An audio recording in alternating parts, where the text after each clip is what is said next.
Hello everyone, এটি পশ্চিমবঙ্গ উচ্চ মাধ্যমিক শিক্ষা সংসদ কর্তৃক প্রস্তাবিত ই- উচ্চ মাধ্যমিকের ইংরেজি 20 সিলেবাসের একটি ভিডিও।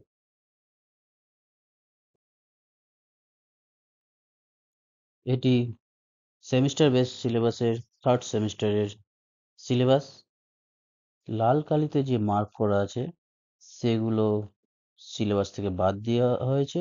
এবং 3 নম্বরে দেখো, যে লাল কালির যে অংশটি ছিল সেটা হচ্ছে a room of one's own by Virginia Woolf, সেটা বাদ দিয়ে এখন পড়া হয়েছে the bet by Anton Chekhov.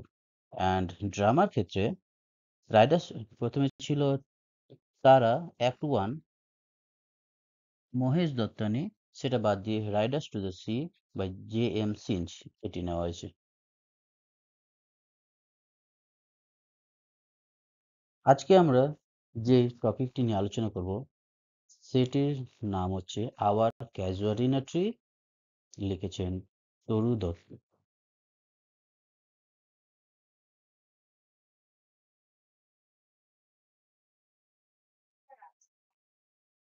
এটি তরু দত্তর একটি ছবি। পুরো নাম তরুলতা দত্ত, জনপ্রিয়ভাবে পরিচিত ছিলেন তরু দত্ত নামে। তিনি একজন ভারতীয় বাঙালি লেখিকা এবং ট্রান্সলেটর, মানে অনুবাদকারী। তিনি ইংরেজি ও ফ্রেঞ্চ এই দুই ভাষায় লিখেছেন।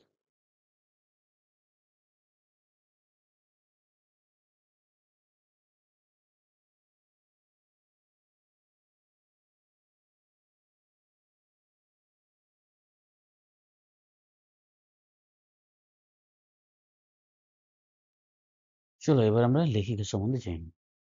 আগে বলেছি পুরো নাম তরুলতা দত্ত, তিনি একজন কবি ও লেখিকা ছিলেন। তিনি প্রথম ভারতীয় লেখিকা যিনি ইংরেজিতে লিখেছিলেন এবং প্রথম ভারতীয় যিনি ফ্রেঞ্চ ল্যাঙ্গুয়েজে লিখেছিলেন। তিনি জন্মগ্রহণ করেছিলেন 1856 খ্রিস্টাব্দের 4 মার্চ ক্যালকাটায়। এখন নাম কলকাতা, আগে ছিল ক্যালকাটা। 2001 খ্রিস্টাব্দের 1 জানুয়ারি ক্যালকাটা নাম পরিবর্তিত হয়ে কলকাতা হয়ে যায়, সেটা ব্রিটিশ ইন্ডিয়ায় ছিল। তার বাবার নাম ছিল গোবিন্দ চন্দ্র দত্ত, তিনি ব্রিটিশ শাসকের সমর্থক ছিলেন এবং তিনি ক্যালকাটার একজন ম্যাজিস্ট্রেট ছিলেন। তার মার নাম ছিল ক্ষেত্রমণি দত্ত, তিনি বামবাগান দত্ত পরিবারের অন্তর্ভুক্ত ছিলেন।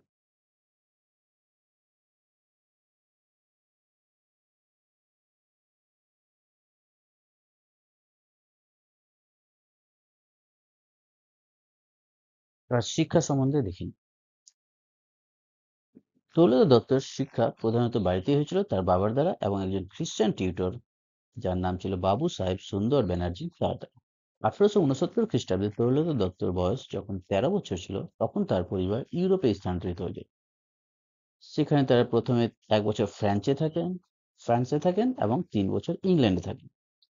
ফ্রান্সে থাকাকালীন তিনি ফ্রেঞ্চ ল্যাঙ্গুয়েজ, হিস্ট্রি এবং আর্টস শিখেন। 1870 খ্রিস্টাব্দে তারা লন্ডনে ব্রম্পটনে স্থানান্তরিত হন এবং সেখানে তিনি মিউজিক শেখেন। 1871 খ্রিস্টাব্দে তারা ব্রম্পটন থেকে ক্যামব্রিজে স্থানান্তরিত হন এবং সেখানে 1873 সালের শেষ পর্যন্ত থাকেন। 1872 খ্রিস্টাব্দে তরুলতা দত্ত ক্যামব্রিজ ইউনিভার্সিটি দ্বারা পরিচালিত হায়ার লেকচার্স ফর উইমেন এই লেকচার সিরিজে অংশগ্রহণ করেন এবং 1873 খ্রিস্টাব্দের শেষে তারা ভারতে ফিরে আসেন।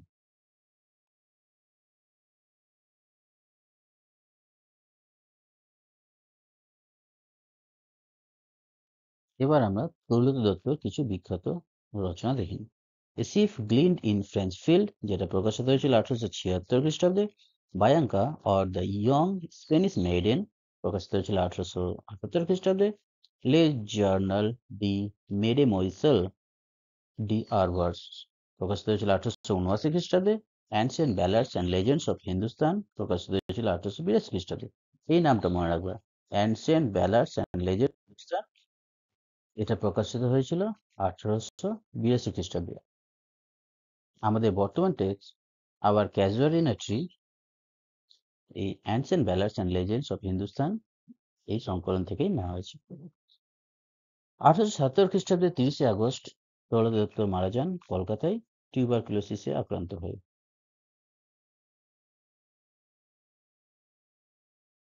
এটি ছিল লেখিকা সম্বন্ধে একটি সংক্ষিপ্ত আলোচনা। এরপরে আমরা আমাদের text our casuarina tree